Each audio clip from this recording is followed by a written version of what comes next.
कुछ पता चला? बस लगा हुआ हूँ। सारा दिन एक केस लेकर घर में बैठे रहते हो। कभी कभी बाहर की हवा भी तो खानी चाहिए। कई दिनों से केस उलझा पड़ा है, बस एक बार सुलझ जाए, इस जालसाज को गिरफ्तार करवा दूं, फिर दार्जिलिंग चलेंगे हवा खाने। आज मैं कुछ नहीं सुनने वाला। अरे पूरा एक हफ्ता हो गया घर में बैठे हो। चलो एक घुमा दे। अजीत लेकिन ये नहीं लेकिन कुछ नहीं। अरे एक डेढ़ घंटे में तुम्हारा जालसाज कहीं भाग थोड़ी जाएगा। चलो। अच्छा चलो।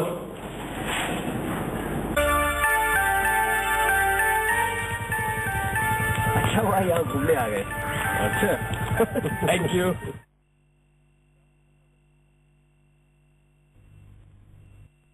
अरे अजीत यहाँ था एक जमाने के बाद। हाँ अजीत, बहुत दिनों बाद मुलाकात हुई। और क्या कर रहे हो आजकल? अरे करना क्या है, डॉक्टरी पास की है, प्रैक्टिस कर रहा हूँ। मोहन और मैं स्कूल में इंटर तक एक साथ थे। उसके बाद मोहन मेडिकल में चला गया। मोहन, ये मेरे मित्र ब्योमकेश बख्शी। नमस्कार। अच्छा नमस्कार। शुरू में शक होता था कि आपके कीर्ति प्रचारक क्या हमारे बचपन के मित्र अजीत बनर्जी ही हैं, लेकिन यकीन नहीं होता था। कहाँ ब्योमकेश बख्शी और कहाँ अरे भाई, ये तो इन्हीं की मेहरबानी है, मुझे अपने साथ घसीट लाया। और कहाँ जा रहे हो? बस यूं ही जरा, वैसे कोई खास जल्दी नहीं है।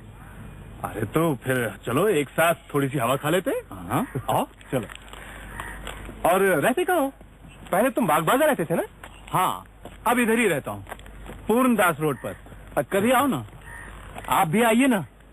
अरे ब्योमकेश को फुर्सत कहाँ है, आज तो इन्हें बड़ी मुश्किल से घर से घसीट के लाया हूँ मैं।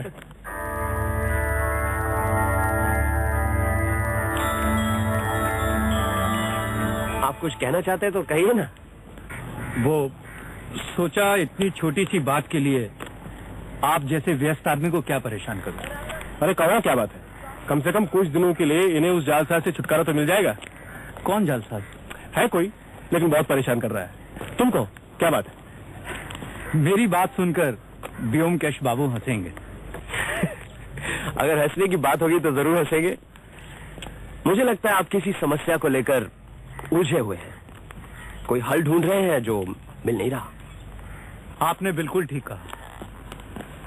दरअसल मेरे एक मरीज हैं, उन्होंने मुझे इतना परेशान कर रखा है कि क्या बताऊं।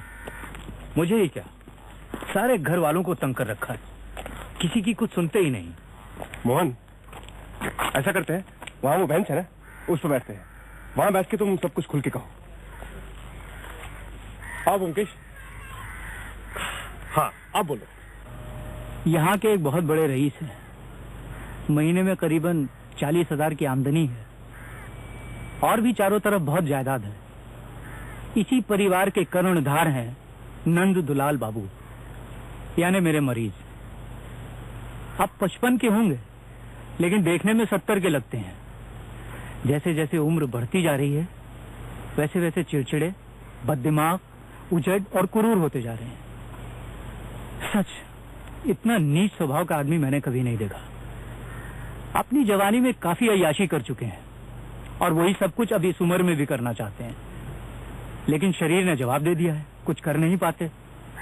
इसलिए सारी दुनिया से नाराज हैं, और अब बिस्तर में पड़े रहते हैं, चलने फिरने की भी ताकत नहीं रही। अभी तक जिंदा कैसे हैं, यही ताज्जुब की बात है। वैसे कोई ताज्जुब भी नहीं, लोग तरह तरह के नशे करते हैं, शराब, गांजा, चरस, कोकेन, लेकिन कभी मकड़ी के रस का नशा करते सुना है?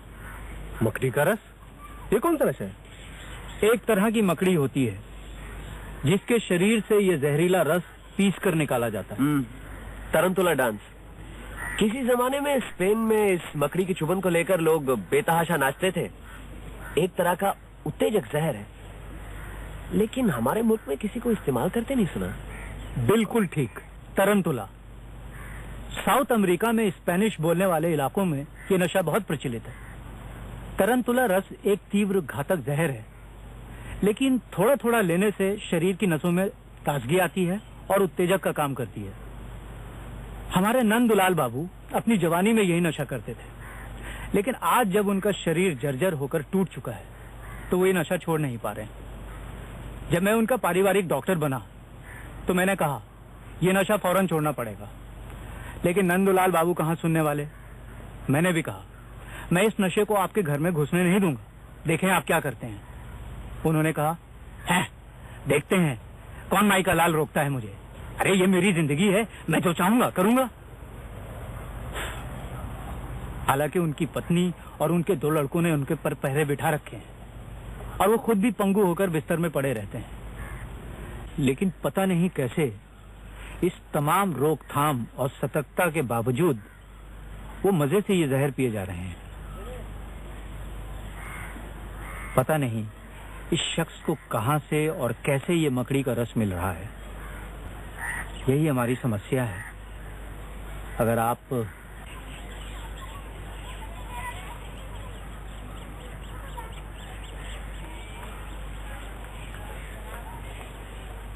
अजीत, चलो घर चलते हैं। एक पॉइंट सूझा है, वो अगर लग जाए तो उस जालसाज का मामला सुलझ सकता है। क्या बात है? मोहन की कहानी ठीक से सुनी भी नहीं? अरे सुनूंगा क्यों नहीं, इंटरेस्टिंग है, कठिन समस्या भी है, लेकिन वो जालसाजी का मामला जब तक सुलझ न जाए तब तक कोई बात नहीं व्योमकेश बाबू, मैं जानता हूं आपको छोटे छोटे केस में उलझाना उचित नहीं है, लेकिन क्या करूं। सोचता हूं कि एक मरीज की मदद करूं तो उसकी जान बच सकती है। कोई भी इंसान, वो कितना भी पापी क्यों ना हो, अगर हमारी आंखों के सामने बूंद बूंद जहर पीकर खुदकुशी कर रहा हो और ये सब जानते हुए भी हम कुछ ना करें, तो इससे ज्यादा अफसोस की बात और क्या हो सकती है। कम से कम मेरे लिए तो है ही। मैंने ये तो नहीं कहा कि मैं केस नहीं लूंगा, लेकिन इसे समझने के लिए कुछ समय भी तो चाहिए, और फिर एक बार नंदलाल बाबू से मिलना भी बहुत जरूरी है। प्रतिष्ठित आदमी है, हम उन्हें इस दुनिया से आसानी से गुजरने नहीं देंगे। आप बेफिक्र रहिए, लेकिन इस समय मेरा घर जाना बहुत जरूरी है। आप इसलिए उन्हें 1-2 दिन और जहर पीने दीजिए, फिर मैं उनकी खबर लेता हूँ। ठीक है, यही सही। आप कब आ सकते हैं बता दीजिए, मैं कार भिजवा दूंगा। अच्छा, एक काम करते हैं, अजीत आपके साथ चला जाता है, वो नंदलाल बाबू से मिल लेगा, मैं बाद में उससे सब कुछ पूछ लूंगा, फिर बाद में बताता हूं क्या करना है। अजीत आपके बचपन का दोस्त है, इसीलिए शायद आपको लग रहा है कि वो क्या करेगा, लेकिन ऐसी कोई बात नहीं है, आप बेफिक्र रहिए। अजीत मेरे साथ रह रहकर काफी तेज हो गया है, हो सकता है आपकी समस्या का समाधान कर दे और मेरी जरूरत ही न पड़े। ठीक है, अजीत को ही लिए जाता हूँ, लेकिन अगर अजीत कुछ नहीं कर पाया तो? अरे फिर मैं तो हूं ही ना। अजीत, हाँ, सब कुछ ध्यान से देखना, कहाँ रहते हैं, कौन मिलने आता है, क्या कहता है, सब नोट कर लेना, ठीक है? आप मुझ पर विश्वास किया है तो देखना, कुछ करके दिखाऊंगा। आखिर इतने दिन तुम्हारे साथ रहा हूँ, कुछ तो सीखा ही होगा। अच्छा, अब आप दोनों जाइए, मैं घर पर ही हूँ, इंतजार करूंगा। ठीक है, हाँ जी।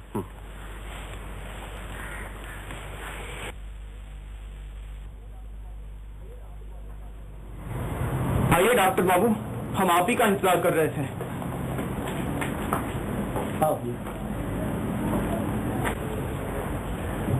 ये मेरे पुराने मित्र हैं, फिलहाल मशहूर डिटेक्टिव व्योमकेश बख्शी के साथ हुए हैं। इन्हें तुम्हारे पिताजी का केस समझाने गए, शायद कोई फायदा हो जाए। हाँ हाँ, क्यों नहीं, आइए आइए। आओ जी। आइए।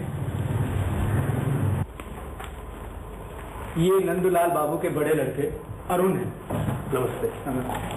अच्छा, तुम्हारे पिताजी क्या कर रहे हैं? करेंगे क्या, वही उपन्यास लिख रहे हैं। आज फिर लिए? हाँ। अरे कौन है? बाबा यहाँ पे, मैं लिख रहा हूँ।